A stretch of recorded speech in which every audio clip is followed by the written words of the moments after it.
Evergreen Media Network Studios, brought to you by Evergreen Media, creating cohesive marketing campaigns. Evergreen Media in Vero Beach.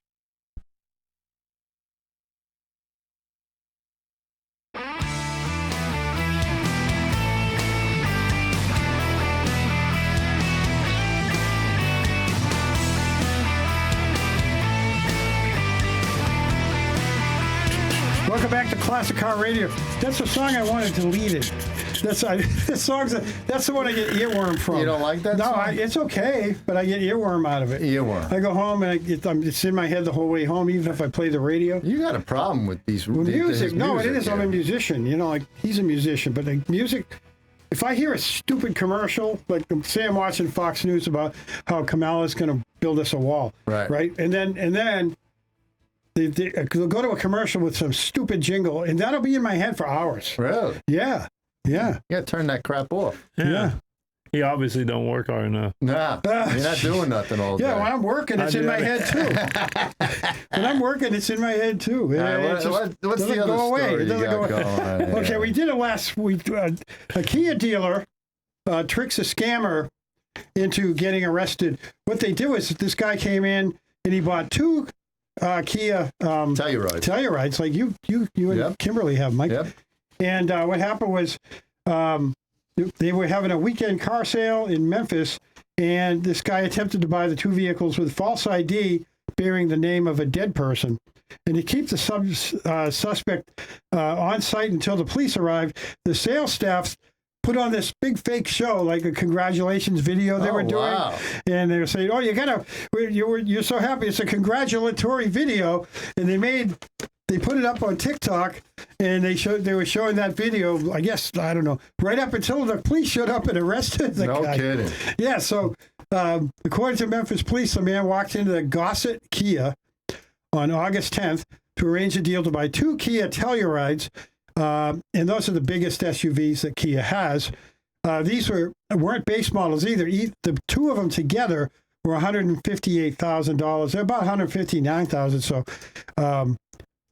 the guy was buying two of them with this guy's credit, I guess, using that guy's ID. The unlucky scammer was charged with forgery for $60,000 to $250,000, attempted theft of property for $60,000 to $250,000, plus he'll probably need a ride to get a real ID should he post the $50,000 bail to get him out of jail. So this guy, it was just an interesting story. Also at the top of thedrive.com if you're interested. So since he was arrested, that must be a red state, Tennessee. Yeah, probably, right? And you set bail, so it's a red state. Yeah. Because if it was a blue state, he probably would have just got that, get out of here. Yeah, just no bail. No bail. Yeah, just come back for your trial in a couple of months. Come back, pick up the cars. Yeah, bring all your buddies and burn the courthouse down. Okay? There you go. Right. Now, we announced this last week, but we're going to announce it again. Musclepalooza, they call it, Southeast. It's going to be held in Orlando at Dieselland Park in Orlando. Dieselland was founded by a guy whose last name was actually Deezer. Okay. He's a multimillionaire, and he made this incredible museum as well. But anyway, they're going to have the Dieselland Park drag racing with a $15,000 payout. Classes include 14 and 9-second cars, pure drag, 1978 and earlier, late 1979 and later cars, unlimited muscle trucks plus professionally judged and non-judged car shows. And then you can even have a burnout competition. I mentioned this last week. And rev battle competition with your exhaust system. They'll judge your exhaust. And also the audio battle system, whoever's got the nice sound off. And that's at Orlando Speed World on October 12th, if you want to hit that. Have you ever gone up there? Is that a quarter-mile track or an eighth? Anybody know? Quarter mile? I think it's quarter, yeah. Okay. Yeah, this guy Deezer, I doubt he would have done an eighth of a mile. Definitely not. So we're going to do some quick history now. Yeah, you can't. What? I think we spoke about it last week too. That they're still trying to build a racetrack down in West Palm Beach. So hopefully that'll go through. Oh yeah. People are complaining about the noise again. Yeah, well, they shut down that Palm Beach Raceway last year, right? Yeah, Wasn't it last year? Was it a couple of years? Yeah. That's terrible because they had a nice oval and they had a drag strip. I remember going down there with Dick Arbitel. Yeah, well, they got plans to build another one, and they're just going through hell. Yeah. It happens all the time. like they did on Long Island. We had National Speedway. It was a great racetrack. They used to bring in a lot of, funny cars and jet cars, and Force would be there, Dragston, and all the Hawaiian Tropic car. They were all the big name guys were there. Yeah. And all of a sudden they built condos maybe like a quarter mile away, half a mile away. Condos are bad news. People complain, noise. Boom, shut the track down. Yeah. It's crazy. In Epping, New Hampshire, they have the New England Dragway, and New England Dragway is out in the boonies. Right. And the town won't let anyone build it near it. Okay. Because they have drags every weekend. Oh, so it's still open. Yeah. And then they have like a Wednesday night amateur night. You can just drive your car and whatever you're driving. West Palm had the same thing. You want to just go in there, you pay. Yep. Back when I did it, it was like $10 all night. You could race as many times as you wanted. Yeah. But you had to wait in line a long time because the whole all of New England was there. It was the only place to go at that time. Was that strictly drag or just strictly drag? Was it bracket rate? Was it bracket? Where? Well, because I know when I used to go to West Hampton Dragway after National Speedway closed, everything was a bracket race. Yeah, they bracket. So you're sitting there at the light, and the guy next to you takes off, and you're like, you want to go, but you got to wait 3-4 seconds before you take off. That's right. Yeah, that's crazy. Yeah. I wasn't a big fan of bracket, but I guess it makes it so everybody has an even chance. I was lucky because I went up against a 454 Chevelle in my 442, and I'm like, I'm going to get smoked. Right. And then we took off at the same time, and he misshifted. It's the only reason I beat this guy. So I bragged for years. Oh, I beat him. I have 454 Chevelle. There you go. But it's only because he misshifted during he just missed his pulling in the second gear. It went, ring! He revved it out, and I won the race. So Musclepalooza, huh? Yeah, Musclepalooza Southeast, October 12th, Orlando Speed World. All right. This week in history, August 25th, 1921, Six-Cylinder Love came out. It was a full-length play about the automobile, and it opened in New York City. Six-Cylinder Love. Six-Cylinder Love, yep. Nice. August 27th, 1904, Rhode Island Judge Darius Baker hands down the first jail sentence, 5 days for speeding, to a man who was driving over the legal speed limit, which is probably like 7 miles an hour or something. Right? He was sent in jail because that's a blue state. Yeah. There you go. No having fun in Rhode Island. That's it. Right to jail. Yeah. Absolutely. Yeah, they had the blue laws up there. Yeah, definitely. They get the blue laws up there. Yeah. Well, do you want blue laws out, Todd? They don't have them down here, right? Blue laws? Yeah, it was you can't do anything on Sundays. In New England, all the states had blue laws. Really? You couldn't buy liquor. Not even after 12? You went up to New Hampshire. Not even after 12? Oh. You could only go to, we used to drive, 50 miles up to the New Hampshire border. They had liquor stores right over the border. They had a state liquor store, right, with great prices right over the border, no tax. I've seen a bunch of them when I was up there. Yeah. And they would have those liquor stores for the Massachusetts people who couldn't buy liquor on a Sunday. So you'd buy plenty of liquor on Saturday, and Saturday night, all you and your buddies would drink it all. And they're like, we got to go. If we're going to watch football, we got to go up to New Hampshire really quick this morning. Yeah. And there'd be a bunch of cars heading for New Hampshire. You'd be on I-95 going up to New Hampshire, and there's like wall-to-wall cars, all the way up, and they're all going for booze, booze and beer. Yeah, those are blue laws. I don't remember which state it was, because I used to travel so much with the police department. I think it was Utah.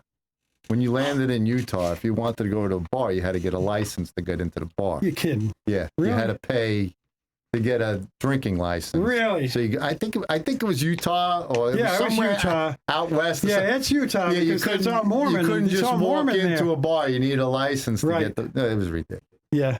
All right. Anyway, August 28th, 2008, Phil Hill dies. Racing driver Phil Hill, the first American to win Formula One World Championship in 1981, passed away. Hill also won the Le Mans 3 times, and I never heard of the guy. Me neither. Me either. All right, go ahead. Next. August 29th, 1876. Charles Kettering is born. The prolific inventor would co-found Delco to become the head of research for General Motors from 1920 to 1947, and he would also be responsible for the self-starter, which was first fitted to a Cadillac in 1912. So they didn't have to crank over the Cadillacs back in 1912 because the Delco came out. Yep. The Delco, they're still around, right? I mean, this AC Delco. AC Delco, yeah. Yep. What do we got for time? Okay. August 30th, 1899, Ford patents the carburetor. Henry Ford receives a patent for the carburetor, especially designed for use with gas and vapor engines, of course.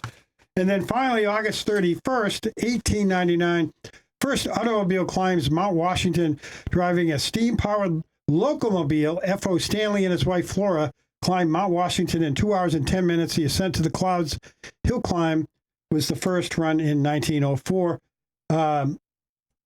Would first run in 1904. 1899, he did this. This is the Stanley steamer. Had to be. This guy's named Stanley, and he's got a steam-powered car. So now, did you ever go up Mount Washington? Oh, yeah. Yeah. I went up in a Volkswagen Bug. Did you really? Couldn't stop it coming down. Yeah. But I did go up it. It's the first place where the sun hits, isn't it? Or is that? Is no, it? That's another mountain in Maine. Oh, yeah. I forget the name of that mountain in Maine. But when you're on top of that mountain, it's the first time the sun hits the United States. Oh, really? Every morning, yeah. Yeah, as long as it's not cloudy. Coming down Mount Washington in a Volkswagen was tough, man. I forget what kind of car I was in. It was almost like you'd open up the doors to put your feet out like Fred Flintstone to slow the car down because it was coming. And it was cold up there, even in the summer. You get up there. I got up there in the summer. There was icicles and there were sideways off the building. I'm like, my Lord. Yeah, it's fun on Mount Washington. I'll tell you what. All right. Play the Let's take a break. music. Let's take a break and we'll come back. We'll do some tech talk with these dudes and see if we can get it right. We'll be right back. We're Classic Car Radio.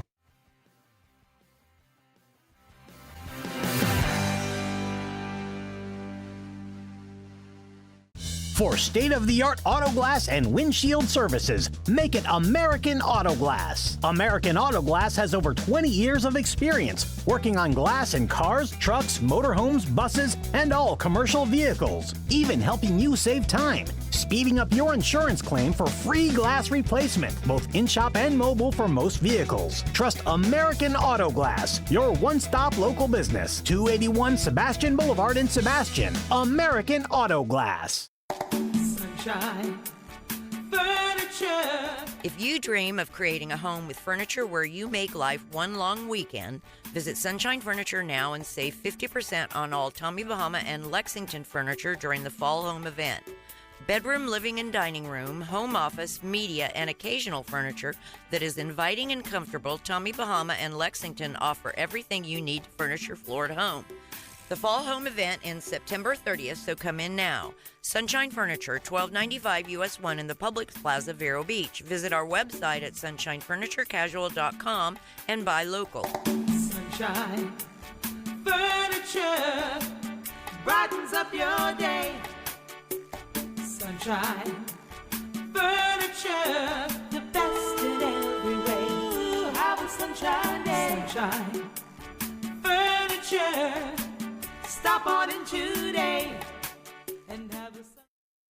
Have you ever wanted your carpets or area rugs cleaned, but you just didn't want to deal with the noise, the wet carpet, and that long dry time? And what happens to all that wet stuff underneath the carpet? Ew! Well, Heaven's Best Carpet Cleaning solves all that with their guaranteed 1 hour dry time. Their low moisture process dries fast, smells great, and it's safe for your kids and pets too. And guess what? They also clean sofas, love seats, chairs, and recliners.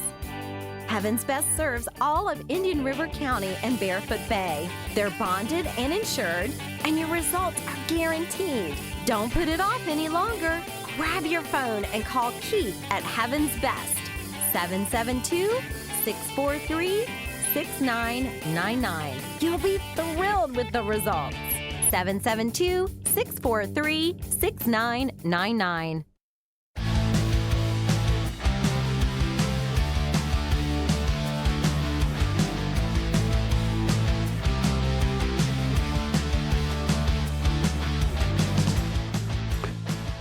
Welcome back to Classic Car Radio. You are so lucky to be listening to us, especially if you're cruising down I-95 on Saturday afternoon at 2 o'clock when we are live on WAXE 107.9 FM and 1370 AM.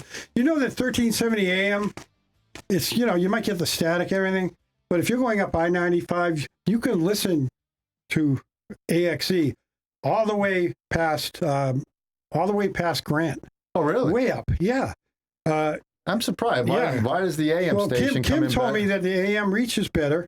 So when I was driving home You 2 weeks switched ago, over. when I started to lose the FM signal on 95, which is really, it's really, I guess it would be just before Sebastian exit 512. Right. And then, so I switched over to AM, and it was fine. It was a little crackly, not bad. And then I heard AXE all the way up to past Grant Road up there. You know what Grant Road is on I-95? Right. I might even got to St. John's, exit at St. John's. Nice. So, I mean, it does reach pretty well. Good. Okay. All right. And if you have a question for us, send it to AmericanCarClassics@gmail.com. Right. Absolutely. AmericanCarClassics@gmail.com. We'll try to answer your car questions on the very next show. There you go. All right. So Dave tried this, and Dave is in Melbourne, and he has a 307 that he's working on. He says, hey, guys, I have a 68 Camaro convertible with an original 307 with 65,000 miles.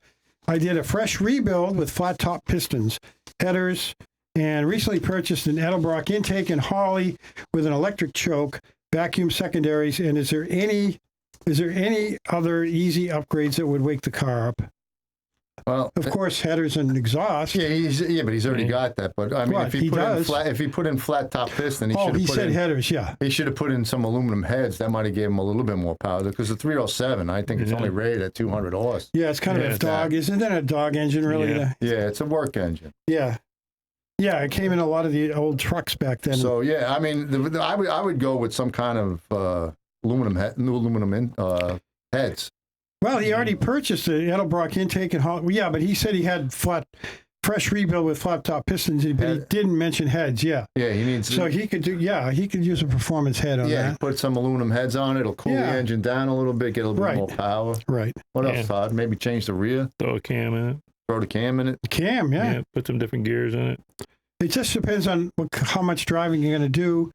I mean, a 68 Camaro convertible. Put a big block in it. Yeah.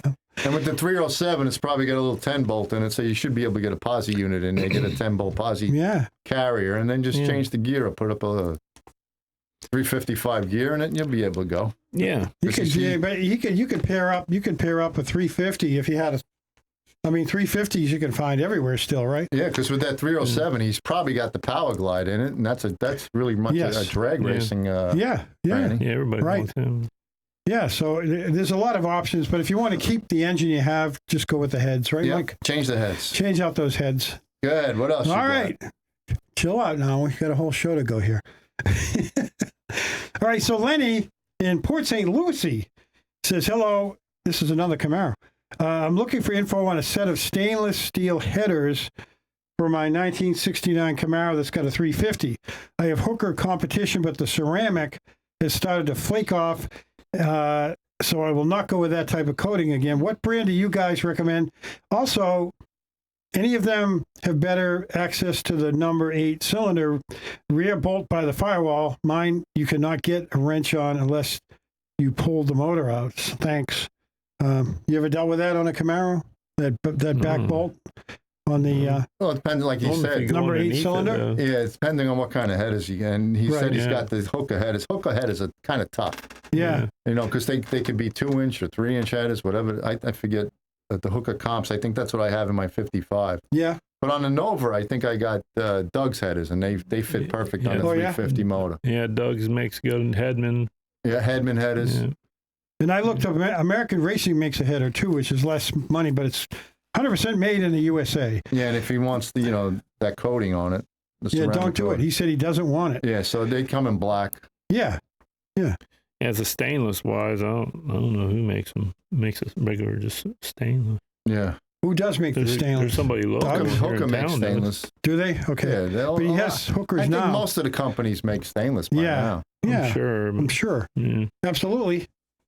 So you can just about find them at any. And go to Jegs or go to Summit Racing. Summit Racing, you can get them. Yeah, Jegs or Summit. But he's right that last the number 8 cylinder, it's tough. You got to get it from underneath. Yeah, you don't have to pull the engine out, but just get under there. And if you're really having a tough time, grind out the header a little bit. Start where the spark plug would stick out, grind it out a little bit. Yeah. make that a little bit wider. Yeah.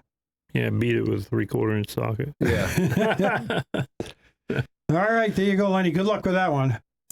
And bring it up to Vero Beach or something for some of these car shows. We'd like to see that car. Yeah. Yeah, sounds nice. Ralph up in Fellsmere says, I don't know what it is, but I've ridden in a frame-off compared to a non-frame-off. It seems like the non-frame-off cars always rode better. I would like to keep the frame on my current project, which is a full-frame car, but able to get the floors, trunk pan, etc. But I don't have a lift, but I do have access to a rotisserie. I don't need to spin the car completely over, just need to get it about 45 to 50 degrees up in the safest manner possible. Can you go a full frame on a rotisserie? That's a lot of weight, isn't it? You guys ever done You it? got to put the frame on. You got to only a frame goes on the rotisserie. You Yeah. can't put the Either the frame on itself or the body itself. or the body itself. You can't put them You're both not going on. to put them both on there. See, he didn't say what kind of car it was, and that would have made Well, it. most likely the reason why why he thinks they ride worse is a lot of them put those Polyurethane. polyurethane bushings. Yeah, the urethane bushings, yeah. and that would make it ride rougher. Yeah. horribly. Yeah. Yeah, so stick with the rubber bushings. Yeah, just get the rubber bushings and get that frame off, get the frame done, and get the floor pans done off the car. Yeah, I don't know how you're going to do. I mean, unless he has access to a lift, you can put the car on the lift, drop the frame, push the frame out underneath it, Right. do his thing underneath, and then set it back down. He says, I don't have a lift, but I have access to the rotisserie. Oh. But he's going to have to. Yeah, but he's going to have to do it. How would he get the car on the rotisserie anyway without a lift? Yeah, Right. You can't just jack it up and do it. That's true too. Yeah. You're going to need to get a lift, Ralph. You need to buy a lift. Or just leave it. Get a lift or bring the rotisserie to the lift. Or Fred Flintstone it. Yeah. Plus, a lot of guys won't change. They won't go to tubular A arms either, so that doesn't help. Yeah. Good, you got 2 minutes. He's in a quandary. The guy's in a quandary right now. The poor guy. Yeah, poor guy. Rich in Vero Beach says he has a 73 Cutlass with the original silver paint, which is extremely oxidized. I've heard of all kinds of remedies, from using rubbing compounds, wet sanding, cleaning wax with buffing, and some of these miracle liquids you see on TV that like renews it. Wipe new, and the others that are supposedly chemically will remove the oxidation. Just wondering what others have tried to get the oxidation off. What works the best? A new paint job. Yeah. Yeah. But you can remove oxidation on a factory paint, can't you? Not really. No. No. You can't get down a bit and get it You off? might be able to rub it, and then the problem is it's going to turn white. Right. Yeah. Yeah. Yeah, I tried to do that on my 63 chocolate brown Impala. Yep. And it did not work at all. Didn't work. All right. Just turned it white, like Todd said. Yeah. You know? And boy, I tried everything I could to get rid of that white. All right, we got a minute. Listen. We got 1 minute. Go ahead. The Vero Beach Veterans Club, we talked about it earlier, is having a car show this Saturday at the Veterans Club, 2500 15th Avenue, Vero Beach, and that's being sponsored by M&R Customs. Mikey over at M&R Customs is sponsoring it. And, it starts at 9. Actually, starts at 11. The cruise-in starts at 9. Registration starts at 9. So that's what's going on this weekend. There goes that damn I got you with that. I got you with it. And if you happen to be in Sebastian tonight, go up to Five Guys. They'll be there from 5:15 to 7:15. If you're listening tonight, but Right. otherwise, if it's Saturday, don't go there because Right. the show already happened. All right, well, Susan in Palm Bay has a question, but we're not going to be able to get to it because we are out of here. We are American Car Classics. Thanks for listening. We are on Saturdays at 2 o'clock on WAXE 107.9 FM and 1370 AM. And, we are out of here. Out of here. Thanks to Peace John out. of American Auto Glass. Have a good one. Yeah, John. Appreciate it.